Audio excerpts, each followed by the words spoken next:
Dem baş guhdarên ezîz ên podcast Kurdiyê. Ez Fatih Saruhan. Hêvî dikim ku hûn baş in.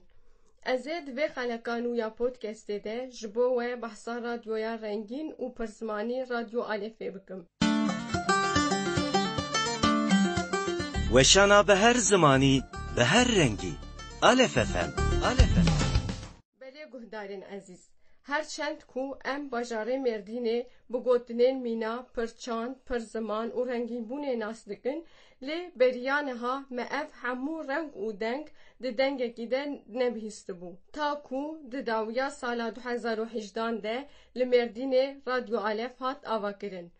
Radyo Alef bu dengê hemû gelên li Mêrdînê dijîn. Bu dengê Suryanî, Ereb, Türk û Kurdan. Radyo Alef bi çar zimanan weşanê dike û çar gelên cuda ji Mêrdînê û her devera cîhanê lê guhdar dike. Radyo Alef bi armanca ku xwe bikîne rih û giyanê hemû gelên li Mêrdînê dijîn û hezkirineke xurt bide giyanê wan ava bûye. Hewl dide ku me jî û giyanê mirovan ê ji polîtikayê qirêj bûye bi radyoyek bi vî rengî û bernameyên rengîn paqij bike. Radyo Alef serê sibehê bi peyama rojê û di aya serê sibehê dest bi weşana xwe dike û bi mijarên civakî, çandî, dînî û stranên bi zimanên cûr bi cûr weşana xwe dewam dike.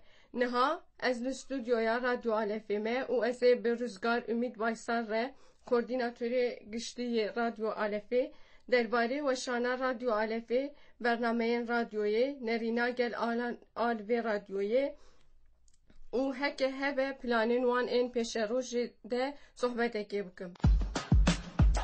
Podcast Kurdî qise dike ji podcastkurdî.com û hemû platformên podcastan hûn dikarin li me guhdar bikin. Tu bi xêr hatiyî birêz Ümîd. Tu nav xêrê debî. Em gelekî spas dikin ku we em kirin mêvanê bernameya xwe û ev derfet dame. Bi giştî naveroka weşana Alef FM'ê çawaye li ser kîjan mijaran weşanê dike zêdetir. Radyo Alef herhalde Türkiye'de sanırım neredeyse bir ilki gerçekleşti. Ez wisa dibêjim qey Radyo Alef Tirkiyeyê tiştekî yekem e. Divê kesên ku nihal me guhdar dikin, dizanin û divê bizanin min ku li Mêrdînê ne zimanik, çend ziman têne xaftin. Kîjan ev ziman? Erebî, Kurdî, Suryankî û bi vê nevê Tirkî jî tê axaftin. Mel Tirkiye tiştekî yekem pêkanî û em van çar zimanan hem weşanên strana û bernameyan çê dikin. Her wiha naverokê weşanên me jî û bernameyên bi wan her çar zimanan tên xemilandin. Em ser kîjan mijaran bernameyan çê dikin? Em ser hemî mijarên têkildarê jiyanê ne bernameyan çê dikin. Mesela bernameyek me heye bi navê ti tişrê li ber hêviyan nagirin. Em ji bo hemwelatiyên astengdar çê dikin. Ev bername têr û tijî ye. Ji bilî vê bernameyê bernameyên Kurdî hene. Çîrok, şanoyên radyoyê û her wekî din tiştê vê rengî hene. Her wiha bernameyên bi Erebî û Suryankî jî hene. Alef FM. Rengê Mêrdînê, dengê Mêrdînê. Dengê Mêrdînê. Dengê Mêrdînê.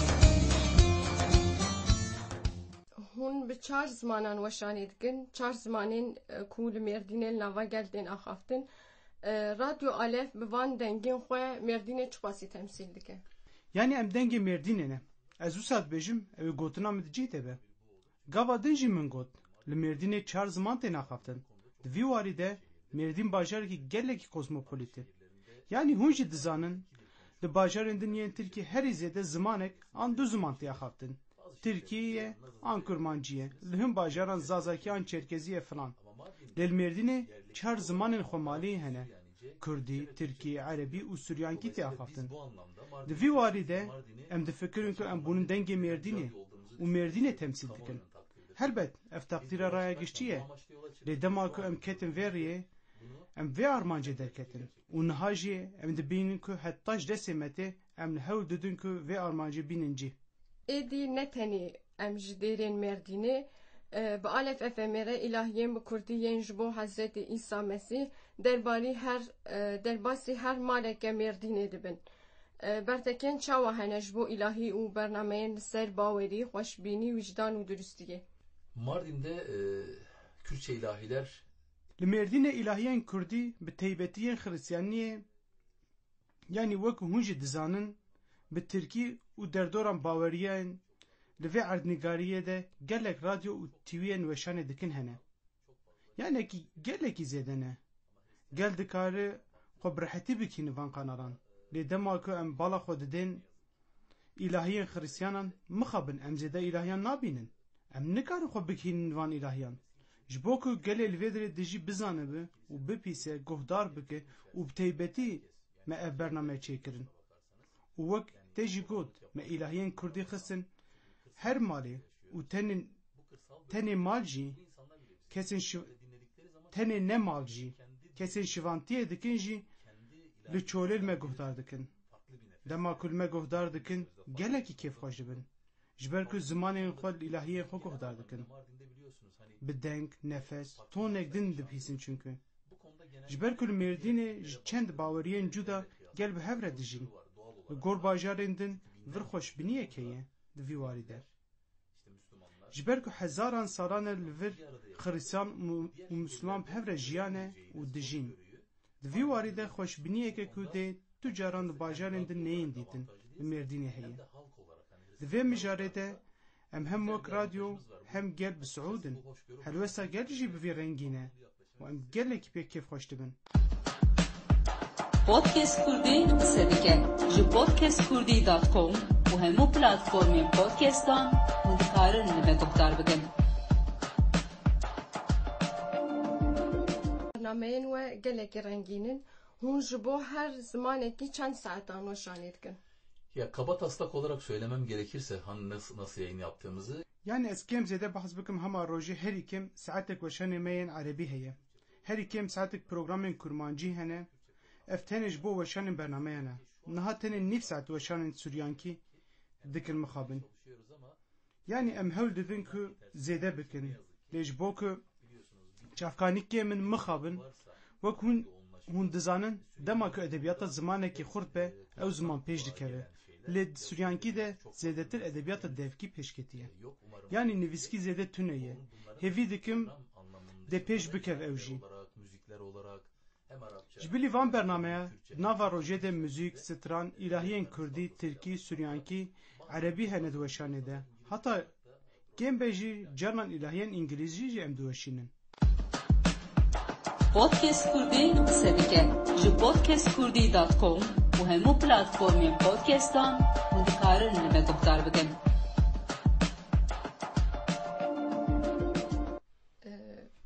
Yani bi rastî bernameyên we gelekî rengînin hûn reaksiyonên çawa ji gel distînin ji bo vê radyoyê radyoyek wiha pir reng û pir ziman her wiha radyoya we çi qasî tê guhdar kirin zêdetir kî li we guhdar dike û herî zêde li kîjan mijaran tên guhdar kirin.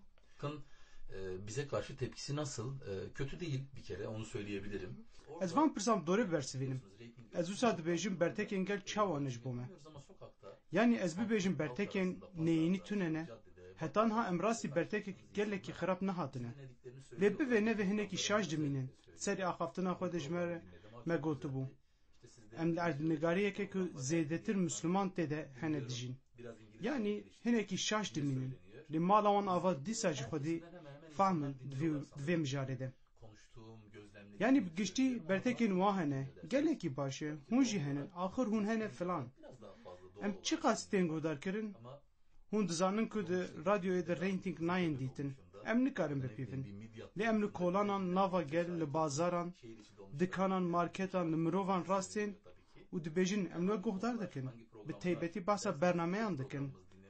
Dibêjin me filan bernameyê guhdar kiriye gelekî xweş bû filan. Dibêjin bernameyê ku ya İngilîzî heye em lê guhdar dikin. Bi xêra wê bernameyê İngilîziya min pêşketiye. Ez dibêjim qey mirovên ji her qadê me guhdar dikin. Bi qasî got em dibînin Xristiyan zêdetir me guhdar dikin. Lê mesela em li dolmişê Qoserê an ya Midyadê an şehîrî çiyan de jî rastên gel li me guhdar dikin. Ev yek me gelekî kêfxweş dike. Kîjan bername herî zêde tê guhdar kirin? Podcast Kurdi qise dike ji podcastkurdi.com û hemû platformên podcastan hûn dikarin li me guhdar bikin. Herî dawî dixwazim vê bipirsim, bi kadroya guha pirreng û pirziman di pêşa rojê de tu planên wê din hene derbarê radyoyê de, yani derbarê medyayê de. Yani bi vê nevê bernameyên ku xwe dikînin giyana mirovan, yên mirov jê hînî tişta dibin zêdetir tên guhdarkirin. Mesela, gava din min bas kiribû, bernameyek hînkirina îngilîzî heye, ew zêde tê guhdarkirin. Gel dibêje ku bi saya bernameya îngilîziya min pêş dikeve. Her wiha bernameyên me yên erebî, kurdî yên navbera 5 û 6 êvarê de diweşînin henin. Gel ji bo wan bernameya ji me re dibêjin bi saya van bernameyan me dît ku Xwîstiyan ne wek ku em dizanî bûye. Gelekî cuda ye. Hûn wisa bûn. Me bi awayekî din we nas dikir filan. Bertekên wisa jî em dibîsin. Belê helbet, niha hûn jî merheman tiştî dijîn. Li Tirkiye meriv di medyayê de cî bigir zehmet e. Çimkî nêrînên mirovan cuda ne. Ji sazî û mirovên cûr bi cûr li bertekên cûr bi cûr rastên. Em difikirin ku di pêşerojê de hem di radyoyê de hem jî di medyaya dîtbarî de cî bigirin. Hewl û daxwazek me ya ku em kanalek xîtabî vê erdnigariyê bikin heye ji bo pêşerojê.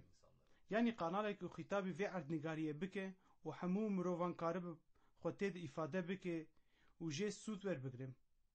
Tê de xwe bibîne, xwezaya xwe û li ser rastiya fikr û hêsên mirovan ava bûye. Wekû çawa di radyoyê de em pêk tînin, yani ev de pêk bê em dizanin, lê hêvî dikim ku em ê pêk bînin. Mesela, niha em di radyoyê de jî tenê dengê xwe dikînin Mêrdînê, lê em dixwazin ku wek Radyo Alefê li Diyarbekirê, li Cizîrê, li Şirnaxê jî radyoyekî wiha ava bikin. Bû avayê em hem xwe ji gel îfade bikin û hem jî nêrîn û hestekên cuda ji bo gel pêşkêş bikin. Belê guhdarên ezîz, me bi koordinatörê giştî yê Alef FM'ê birêz Rizgar Ümit Baysal re derbarê Alef radyoyê de derbarê weşanawanê rengîn û planên wanî pêşerojê de podcastek ji bo we amade kir, heta bernameyek din bimînin xêr û xweşiyê de. Podcast Kurdi qise dike ji podcastkurdi.com û hemû platformên podcastan hûn dikarin li me guhdar bikin.